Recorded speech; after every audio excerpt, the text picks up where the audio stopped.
أكبر الله الله الله أكبر لا إله إلا الله. أعوذ بالله من الشيطان الرجيم. بسم الله الرحمن الرحيم. Assalamu alaikum and good evening. I'm SAJ Bhatt. Welcome to tonight's edition of SAJ Mahal. You're tuned into Takbeer TV, SKY Channel 749. The date is the 5th of January 2022. First and foremost, I should apologize for our absence in the last 2 weeks. Sadly, circumstances beyond our control meant we were unable to bring you the scheduled programs. However, it's a new year, new beginning, a chance for us to reflect upon what we are going to do in the future. So I should begin by wishing every one of our viewers a very happy new year. May it bring you happiness, health, peace and prosperity. The holiday season is always a time for reflection, a time to reevaluate, reflect, look back, but also look forward. A time for optimism. It's a tradition, very much a tradition nowadays to have a New Year's resolution. I always have this very same one, which is to cut down on my sweets, chocolates, biscuits, cakes, mithai and so forth. And every year it's the same result. I've already failed. I hope you're faring better. Now, another great British tradition is to very much look forward to this time of the year, the Queen's New Year's Honours List. With great excitement, we perhaps look at social media or the media in general to see if any of our favourite personalities, maybe favourite actor or a musician or sports personality, has been honoured by Her Majesty. Or maybe it's a member of our community, a friend, somebody we know, and that's even more delightful. However, what if the person who has been honoured is someone you dislike or you feel is totally unworthy of being honoured by Her Majesty? One such person who's proved to be a very divisive figure is the former thrice Prime Minister of the Labour Party, Tony Blair. In this year's honours list, Her Majesty has seen fit to award Tony Blair a knighthood, in fact the highest possible ranked knighthood that can be awarded to anyone. And this has led to so much opposition and uproar amongst people. So much so that it prompted a gentleman in Scotland by the name of Angus Scott to start a petition on change.org. Within a matter of days, over 700,000 people have signed that petition saying, asking that the knighthood, the honour, be rescinded. So the question we're asking tonight on SAJ Mahal is, should Tony Blair's knighthood be rescinded? So as always, we have a guest who will assist me in answering this question.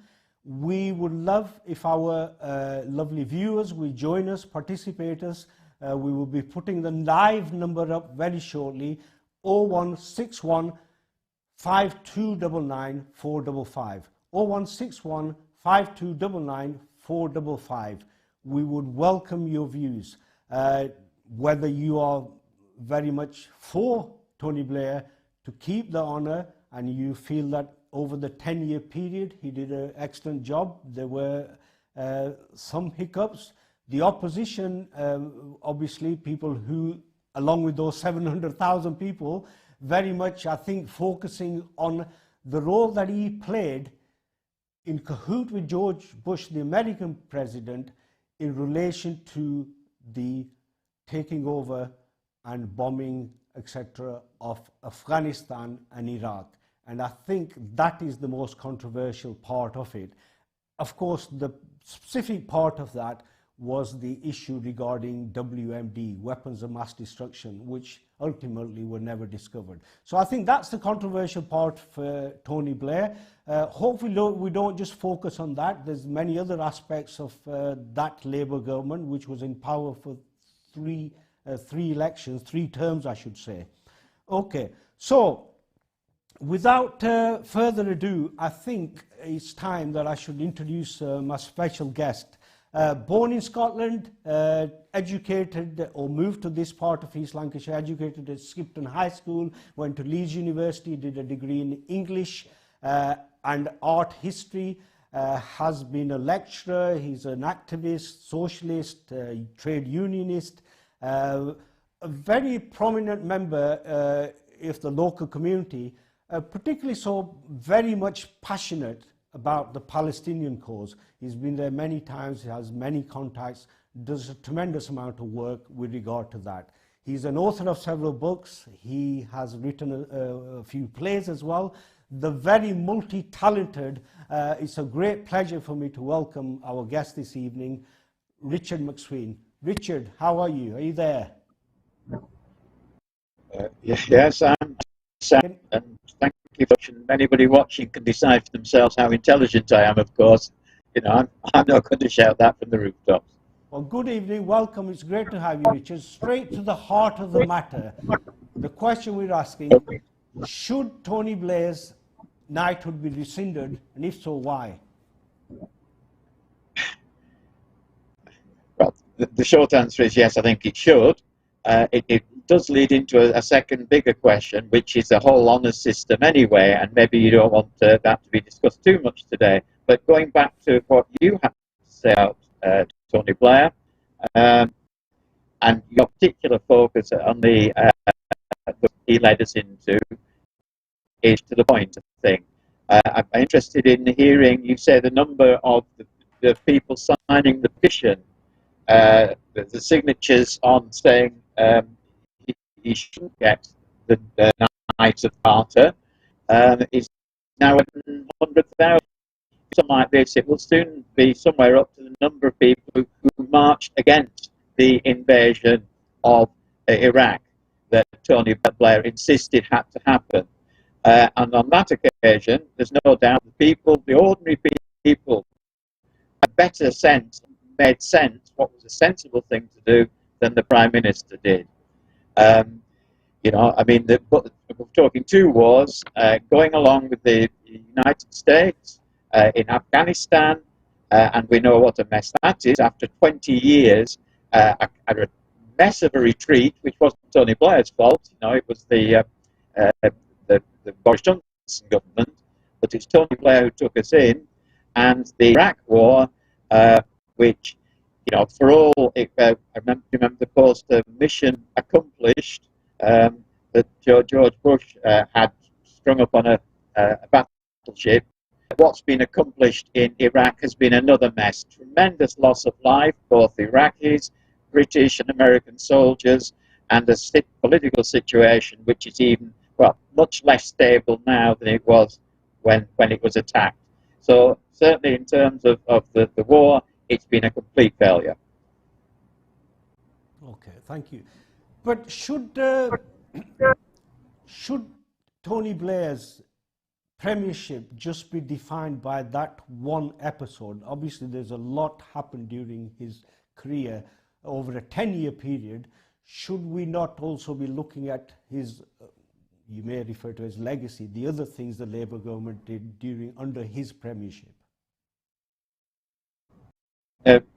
People can, and be something Tony Blair did that people approve of. You know, there are 1 or 2 that, you know, I agree with. You know, the sure start, the bringing the minimum wage, it should have been higher, but, you know, that was something, you know, so I'm not saying nothing happened. Richard, sorry to disturb you, sorry to interrupt. We'll just hold there, if I may. We do have our first caller of the evening. Who's on the line, please? Hello? Right. Sorry, Richard, we will obviously get the call has dropped sadly, but I must say to our viewers right at the outset, we very much welcome your calls, but I know feelings can run high, we can get very emotional, but I would ask that everybody is respectful of one another's views. So please do call back the caller, and I would welcome other people to join us. Sorry to interrupt you there, Richard, please carry on where you left off.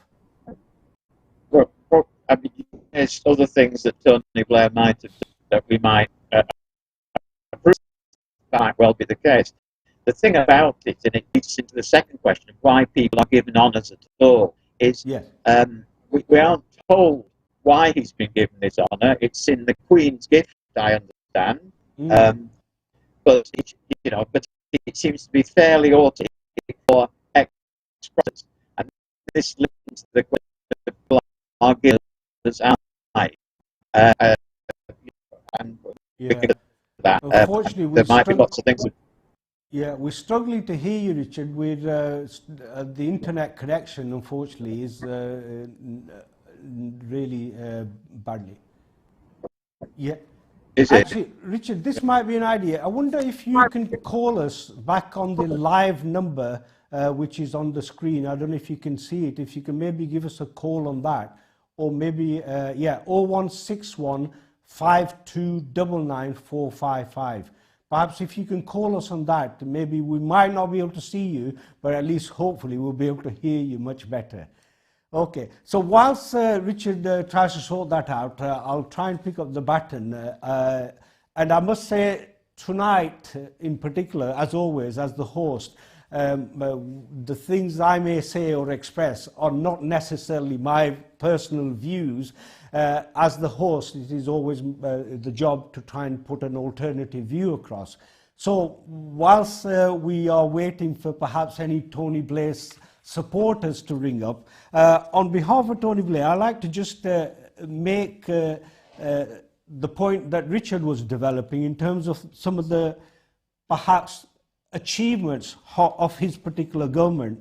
I mean, one of the things that was long talked about but never achieved by any particular government was the removing of the hereditary peers. I think in the Lord's Chamber, House of Lords Chamber. So his government very much was instrumental in initiating that. He was, or his government again, was responsible for the referendums which allowed for the Scottish and Welsh people to vote on whether to have a Scottish Parliament and Welsh Assembly, which obviously they led to. A very big feather in the cap again of Tony Blair and his government was the Good Friday Agreement, which led to peace in Ireland. So the Good Friday Agreement. Very much a champion of multiculturalism. I believe under his government, I think the first ever Muslim MPs were elected, and there was a lot of support for Islamic mosques, centres, halal food, meat, etc. was supplied in schools. You know, there were many other. Okay, so there were many other achievements in that field. We're going to have Richard back, but I'll quickly finish off praising Tony Blair, Richard. So minimum wage was introduced in 1998 by Tony Blair's government, the Human Rights Act, Freedom of Information Act, and this is a big one actually, his particular intervention in Kosovo. We'll hopefully come back to that, and maybe one of our viewers may know more about that than I do. Richard, are you back? Are you there? This is me. Can you hear me? That's much better, right. Okay. Great. Yeah, I mean, what I was saying is it's not as if we can go through a particular Prime Minister and add up all the good things and all the bad things and then decide if they get an honour or not. I mean, honours being given out to certain people is fairly automatic. But I would go back to the case of the wars, the Iraq inquiry. If we just think about it, it's taken 15 years for the Queen, if that's who it is, to decide that Tony Blair should get the Order of the Garter, the Knighthood of the Garter. I'm not sure I've quite got the name right. I mean, it's to do with wearing a garter. This is one of the more ridiculous aspects of the honours, is the kind of fancy dress that people have to get dressed up in to receive them. I believe there's a lot of velvet going on when he gets and feather this. caps and so forth. Richard, let me give you the full title. Go on, right. This kind of sums it all up, actually. The Knight Companion of the Most Noble Order of the Garter. It's the oldest and most senior British order of chivalry. Right. I mean, thank you, Serge, because that sort of underlines how ridiculous and out of date this kind of thing. What on earth does chivalry mean in 2022? You know, this award, I think, started, in the 14th century. Yes. I think, was it Edward II? Was it Edward III who started it? You know, so it dates back to then. You started the program talking about traditions. The trouble is, some traditions might be okay, other traditions might be quite ridiculous. You know, for instance, Britain is responsible for a tradition of slavery. I mean, it's quite interesting. I know it's a different topic altogether, but somehow having statues erected to slavers is something which now a lot of people, including myself, object to. So it's good to see the 4 people who pulled the Colston statue down were found not guilty today. So I mean, there is all this palaver, I said, the fancy dress, the title itself. But what I was going to go on and say is that it's 15 years it's taken the Queen or somebody to decide to give this to Tony Blair, which is quite interesting. So that's quite a long time. But in the middle of it, remember, there was the Chilcot inquiry. Yes. And the Chilcot inquiry said exactly what the British people thought. What Chilcot said, that Blair deliberately exaggerated the threat posed by Saddam Hussein. That Blair had promised he'd go along with George Bush. They ignored, the British intelligence produced flawed information, which certainly Tony Blair used for his own device. I mean, remember Tony Blair suggesting 45 minutes would take an attack from Saddam Hussein, sort of things which just were not borne out, but he made his mind up he was going to invade Iraq, going along with the US invasion, and he did, and it was a mess, and ordinary people knew better than he did, and yet those ordinary people, of course, aren't going to get honours in the New Year's honours list. So, there's a kind of imbalance here. But as I say, it does feed into the second question, which is what the honours system is for. I mean, who is given honours of some kind? I mean, for instance, here's an example of it. The person doing the Chilcot report is Sir John Chilcot. Sir John, he's a knight. Why is he a knight? Because he's a career civil servant. He's done the job for years and years. And if you do that in the civil service, you end up with some kind of honour, a knighthood or something. But there's other jobs you can do all your life, and you don't end up with an honour at all. You get badly paid all your life. Just for balance, there are a couple of very prominent people who've come in support of Tony Blair. This is very interesting, actually, whose names both proceed with the title Sir. Sir Lindsay Hoyle, the Speaker of the House. Now, you and I are old enough to remember Lindsay Hoyle is the son of Doug Hoyle, MP for Nelson and Cohen back in 1974. So there's a local link there. But he's come out and said that Tony Blair is totally deserving of that award. In fact, he believes every Prime Minister should get one because it is one of the toughest jobs in the world. I'm sure we can think of some more other jobs which are tougher. And of course, the current leader of the Labour Party, another Sir Keir Starmer, has also come out in support and say, yes, well, Tony Blair and previous Prime Ministers are fully deserving of this knighthood. However, when he was asked whether the current Prime Minister was, he said he didn't think he was. Right. Yeah. But yes, you're right. I mean, 2 sirs have come out and supported Tony Blair. But I'm glad you picked up on Lindsay Hoyle's, sorry, Sir Lindsay Hoyle's Yeah. Remark about it's the toughest jobs in the world. Yes. Or what? Well, there's lots of tough jobs, as you mentioned. You know, Yes. I mean, people who work in care homes Yeah. do a tough job, you know, and are paid very badly for it. But The Prime Minister Richard, is interrupt pretty me well there. paid. So, right. Right, Richard. We'll just we're gonna have to drop you. We'll have to get you back in shortly because I've got a live caller.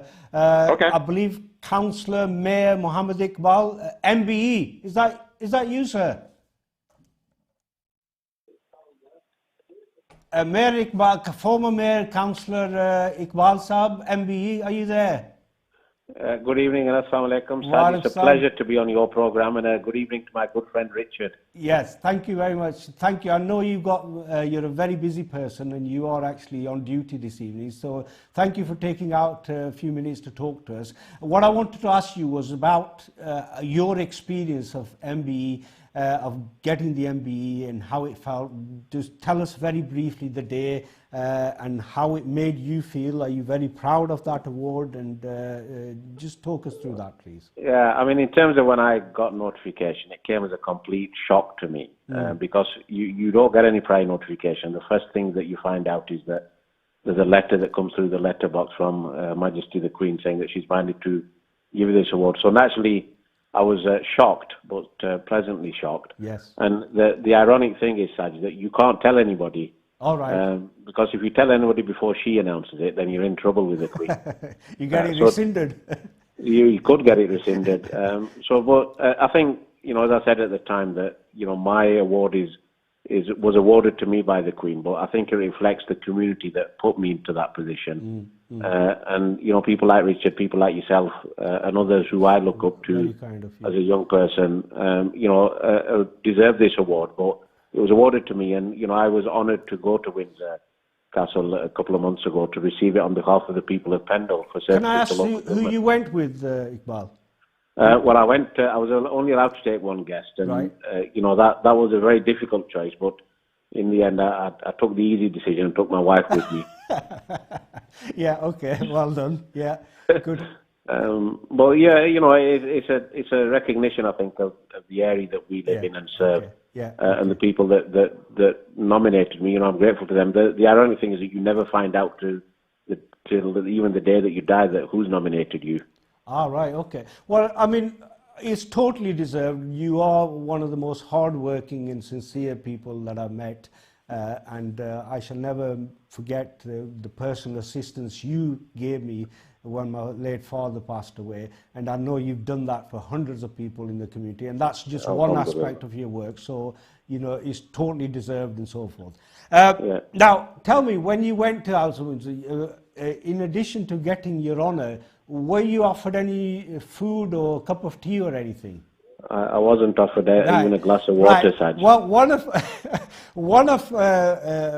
people I know, just like yourself, a good friend and so forth, he got his a few years ago, and I've asked him to participate this evening. Unfortunately, he's not well. He's asked me not to mention his name, but he decided to take his mother with him. Obviously, I'm sure that was something you possibly considered as well. Indeed. And he said that what I remember most about the day is my mum said to me, "Changi malka hai apne ghar banaya su te cha bhi nahi supply." Right? It's true that, you know, my wife said exactly the same thing. That, you know, I've been privileged to go to Buckingham Palace for a Queen's Garden party. Yeah. There you get served tea and sandwiches, but Windsor Castle, you're there for 2 or 3 hours, and nobody even asks you whether you wanted a drink or water.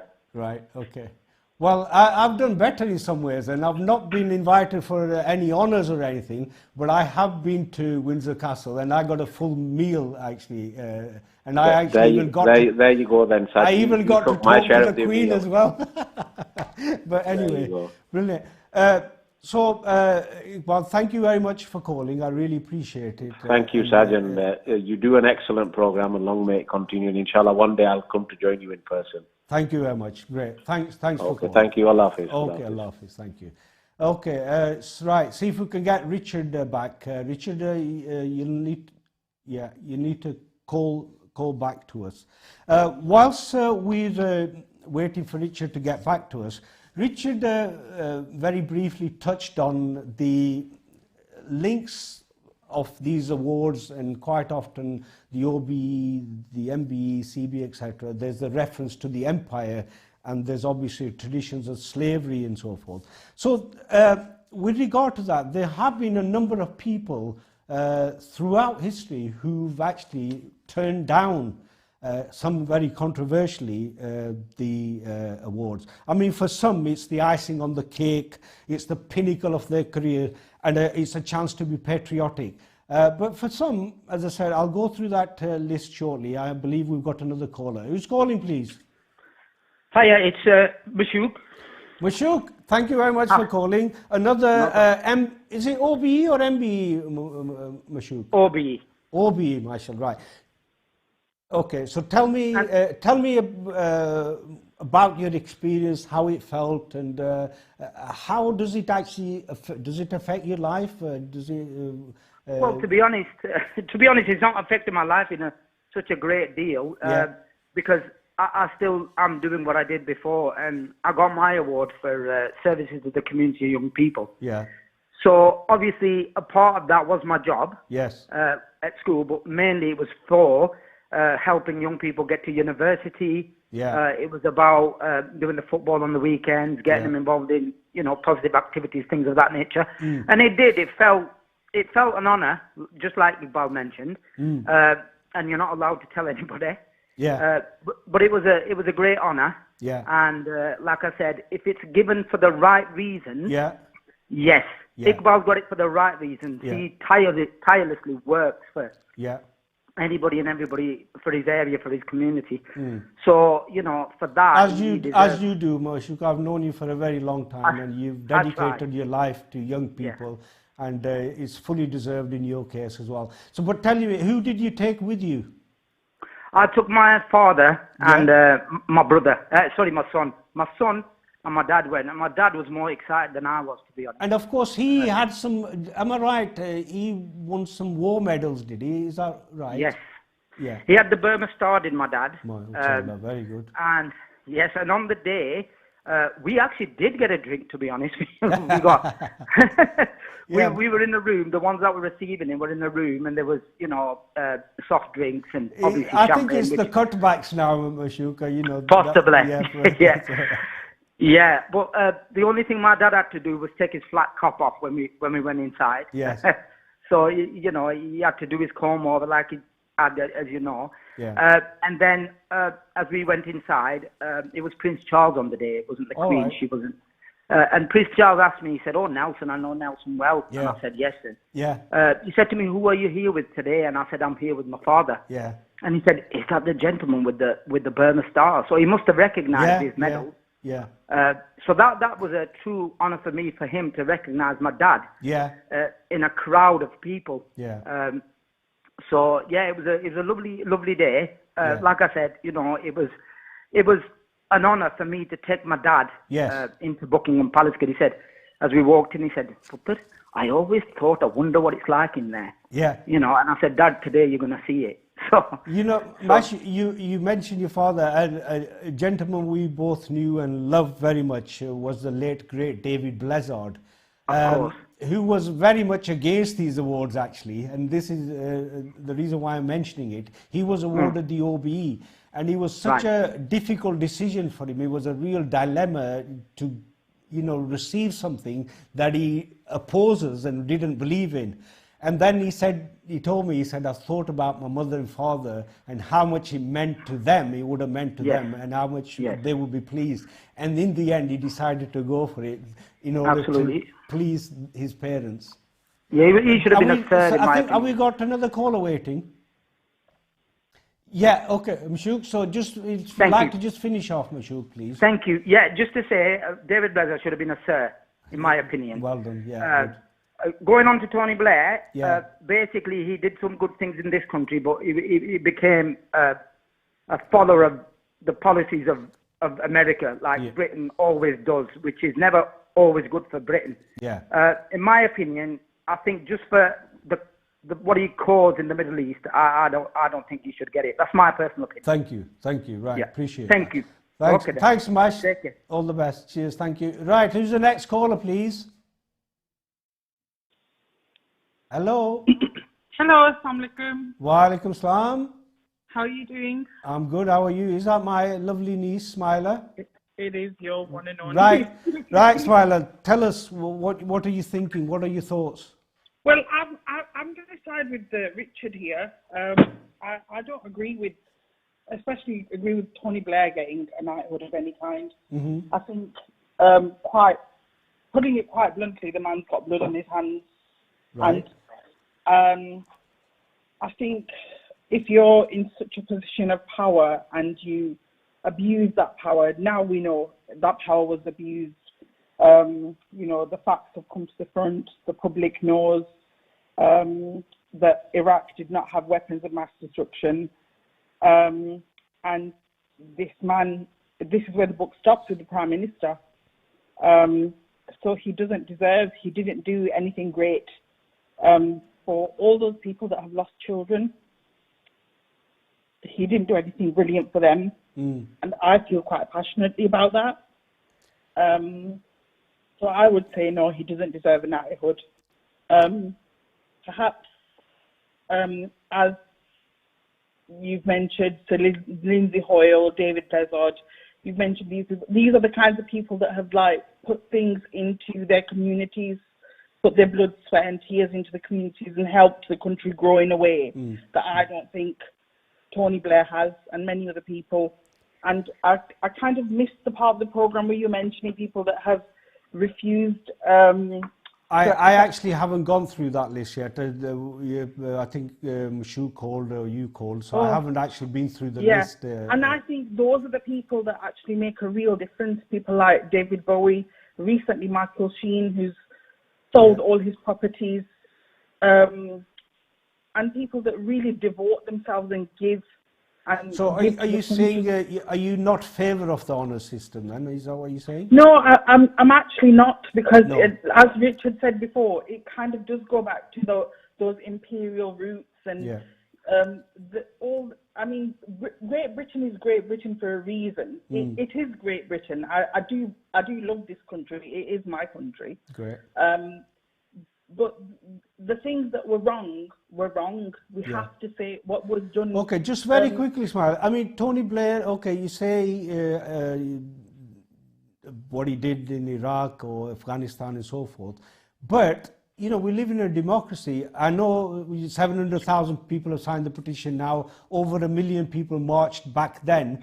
Yet, he went on to win the next election. So there's a sizable majority who perhaps don't feel as passionately against Tony Blair as many of our callers do this evening. I think maybe I think that they do, but I think people don't have the energy or the time, the way the world is going now, to put their efforts into politics and engaging. I don't think as many people, the people that feel passionately, like me, like Richard, like yourself, will talk about this. And we talk to our children. All right, well, we'll come back to this topic perhaps on another occasion. But thank you so much for calling. I've got another caller waiting. So thank you again. Whilst we go to the new caller, I need to emphasize again, the views being expressed this evening are not my personal views, nor Takbeer TV channel. They are the views of the callers, the public. And we very much value their views as well. Next caller, please. Assalamu alaikum, Saj. Wa alaikum salam. How are you today? I'm fantastic, thank you. I'm desperately trying to recognize who I'm speaking to. All right, you won't recognize me this time, but next time you will remember me. What I'm going to say, the short answer to this question is that no, with capital letters. He must never be given. Is this our favorite doctor, sir, from Birmingham? Oh, yes. Right, yes. now we're on the same page. Right. Doctor, Sahab, nice to hear from you again. Sorry? Nice to hear from you again. Thank you for so much. I'll keep in touch. I've been watching you recently. There have been some repeats as well. Yes. But I do follow you now. Okay. So, Saj, the main thing is that the short answer is and no capital letters. Okay. But the second thing, that's the most important thing. honoring him with an award is basically disgracing the award itself. People who are murderers, who do murders all over the world, how can you even justify that he did some good things and they should overcome the I need to interrupt you, sir. I'm not justifying. I, as the host, as I tried to indicate earlier, it's my job to try and put the alternative view. Obviously, we can't have just one view. We've got to look at the alternative, and we totally respect your views and other people's views, but we should try and balance things and look at them in the light of different views. And that's all my job is. So, as I said, the bits of information I'm reading out or expressing are not my personal views, but they are being put there as a form of debate. So, just quickly, Dr. Saab, I've got my guest back on the line. If you'd like to finish off with your comments. All right. Right. Richard, are you back with us? Yes. Welcome back. Right. You missed some great calls, but never mind. Please carry on. I mean, I caught a bit. I think Mohammed Iqbal was one. Yes, yes. And I want to say how, I mean, of course, there are people who deserve honours, often the community workers, whatever, I mean, so I'm not saying everybody gets an honour shouldn't have it. But also picking up on Sunaila's point, and the people who haven't got, who have refused awards, whether it's Michael Sheen or Danny Boyle or Ken Loach or Benjamin Zephaniah, and it ties into one question which goes back to the idea of tradition. Sorry, you mentioned Benjamin Zephaniah, the poet, fellow poet of yours. I'd like to just read out to you his comments when he turned down his OBE in 2003. He said, "No way, Mr. Blair, no way, Mrs. Queen. I am profoundly anti-empire." He launched a scathing attack on the offer, saying he had begged Tony Blair to meet him to discuss crimes in Britain and telling the Queen to stop going on about the empire. So that kind of reinforces your point. One more I'd like to read out, Richard.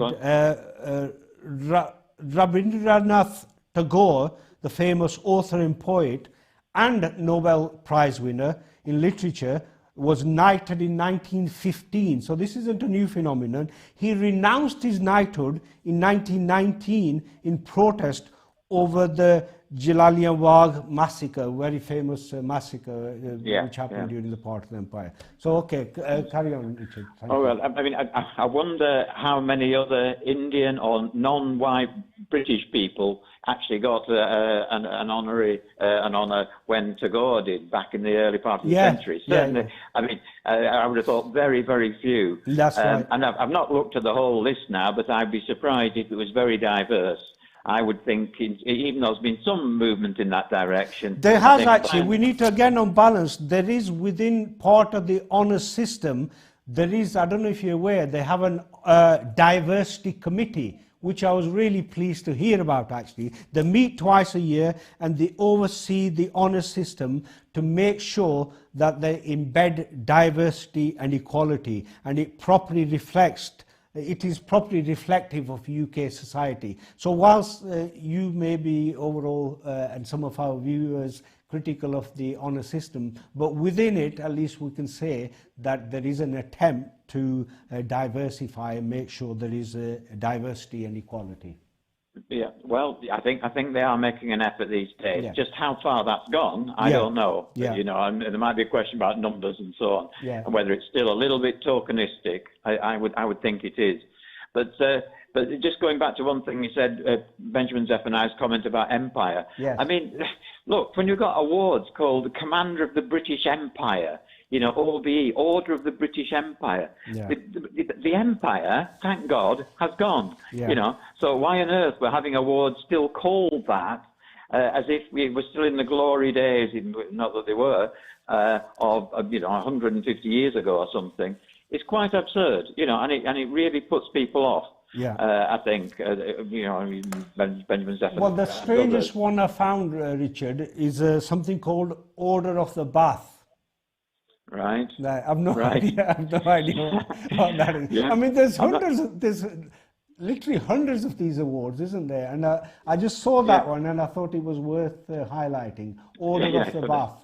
I don't know what kind of bath and what kind of taps it has on it, but yeah. So but what does all this mean? And it's just a mystery to most people. But what the other thing that isn't a mystery is how far a lot of these people, Tony Blair included, just go on and get given other things. I mean, Tony Blair, when he stopped being Prime Minister, then became envoy to the Middle East. Now, I didn't see that job advertised. I don't know how anybody else applied for it, whether anybody else did. It was just given to him, what really annoys people is how certain people at a certain level just seem to do fine, and they move from one job to another, and quite high incomes, not the minimum wage, You like this, Richard? The official title of Tony Blair was Special Envoy of the Quartet on the Middle East. Yes.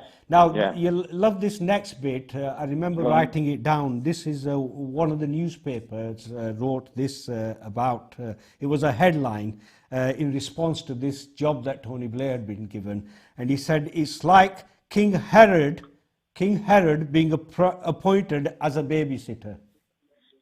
Well, yeah. I mean, given the mess that Tony Blair's helped to create in the Middle East, and then he just goes over and basically, says nice things about Sharon and when he went to his funeral and supported Israel to the hilt, So our friends in Palestine really are still left waiting for justice. He hasn't helped at all in the Middle East. But but I'm really making a slightly different point, which is certain people seem to do very well. Yes. And if they're in the in crowd, and they've risen to a certain level, it doesn't matter what happens. They go on and they do something else. They're not signing on the dole. They're not sort of struggling to make ends meet or anything.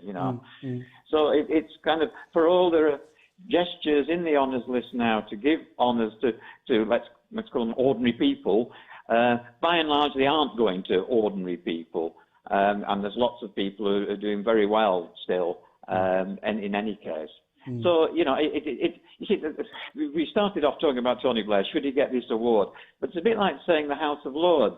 Do we want good lords and ladies and whatever else they're called in the House of Lords? Well, I suppose we do, but we don't really want an unelected House of Lords at all. So it's that kind of problem, particularly when a lot of them get there by the simple reason that they make a donation to the Conservative Party, maybe even the Labour Party, I don't know, but so they make donations to the Tory Party, and lo and behold, they become lords. Which is quite, corrupt, and it's one of the major problems we have with politics now. It's not surprising people are turned off it when they see the kind of sleaze and corruption that there is in politics. So, again, I'm going in a slightly different direction with it, but Tony Blair is doing fine. He whatever he did, and Samara said he's got blood on his hands, it doesn't seem to stop him doing very well indeed. But just for balance again, Richard, Tony Blair, he's the executive chairman of the Tony Blair Institute of Global Change.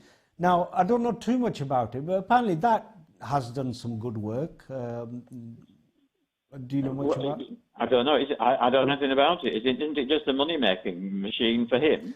Well, I know I was invited to a presentation at a local school in Accrington, in fact. They won an award from Tony Blair for some activities in relation to his institute.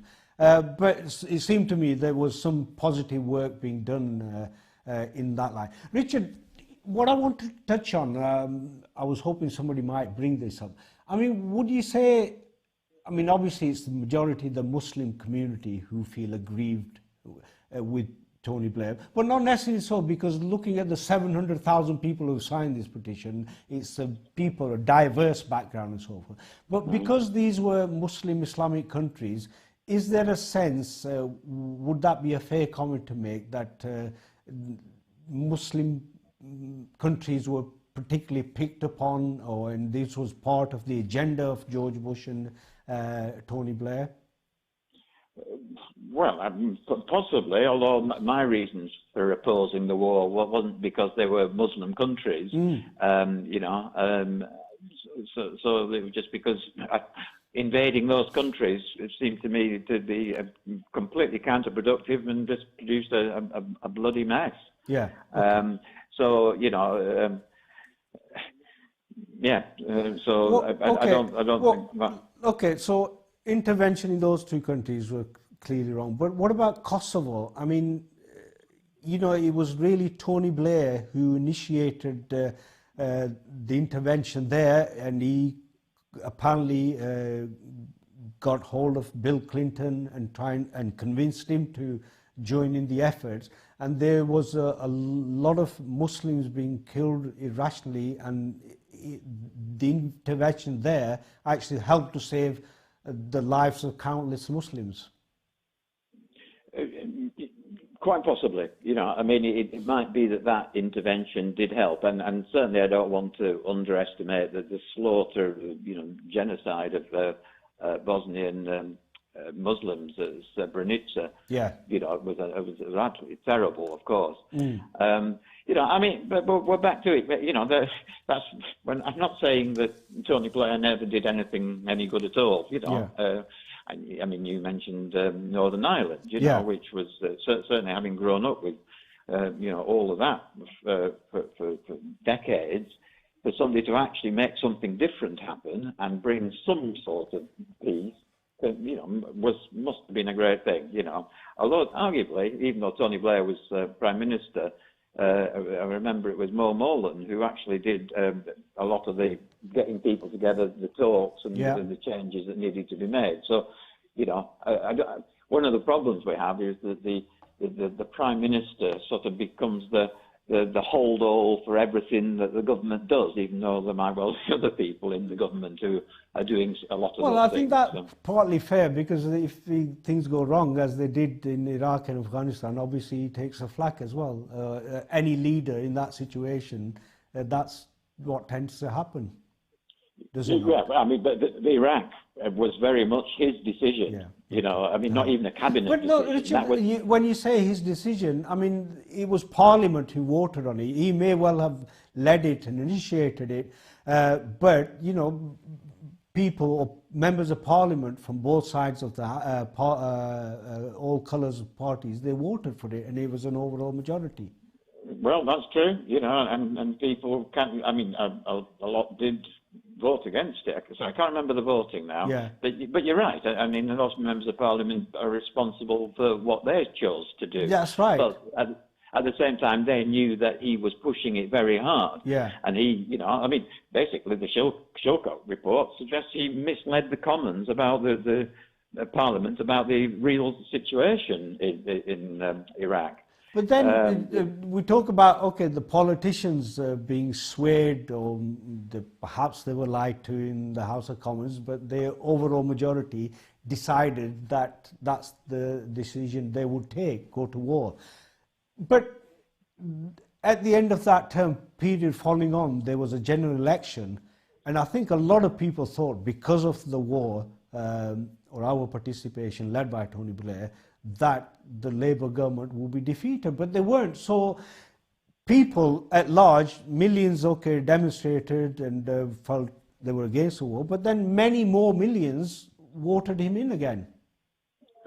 Yeah, indeed, you know, but people vote the way they do for different reasons. I mean, I don't think they voted him in because of the Iraq war. You know, but then I don't know exactly why they did vote that way. By the way, each election that Tony Blair stood in, the number of Labour votes fell every time. It was really on the slide. Yeah. And you know, we saw what happened when in the 2010 election, when Gordon Brown had taken over from Tony Blair. Yeah. Something else, I think, which was quite distasteful, the way that those two, between them, seemed to agree who would be Prime Minister. Yeah. Yeah. To the point when Gordon Brown became Prime Minister, it was just sort of handed over to him from Tony Blair. Richard, believe it or not, we've only got 2 minutes left. All right, okay. Okay, so well done for surviving. Okay. Richard, any remarks you quickly wish to make? You haven't, but this is a question I wish to ask you personally. I've known you for a very long time. You're a very sincere, hard-working person who's devoted to the various activities that are mentioned, particularly the Palestinians, your trade union activities, you know, anti-racism campaigns and so forth. If Her Majesty saw it fit as a gift to you, she was to offer you a knighthood, would you accept? Oh, no. No. No. Well, she's not going to, but no. How can we honour you if we were to honour you? Is that what would be an alternative then? No, honestly, it's sad. I don't want honours. I just get on doing the you things just want to get better. Right. Well, no. Anyway, no. I mean, personally, I don't feel the need for those sorts of things at all. Some of us, Richard, in half a minute, and then I've got half a minute left for me. Right. Okay. So, well, yeah. I mean, I just come back to it. It's not so much Tony Blair, although I don't think he should have been awarded this. I think the whole system needs to be overhauled and made to represent ordinary people. If we think there should be honours, okay, but there should be a way of giving them out. Should be clear why they're being given out and what for. And it should really reflect all the different kind of activities and jobs that people do throughout the country, not just the kind of select few. Thank you very much, Richard. Thank you for participating, joining us under difficult circumstances, line as well as your health. Thank you very much for all the viewers, for the people who rung in. This controversy will continue, no doubt. All I can say is that please continue to do the things that you do. This country revolves around the good nature of so many volunteers participating in all walks of life, and the biggest reward any of one of us can get is the appreciation of the people we're trying to help. And there are millions of volunteers who do some fantastic work up and down the country.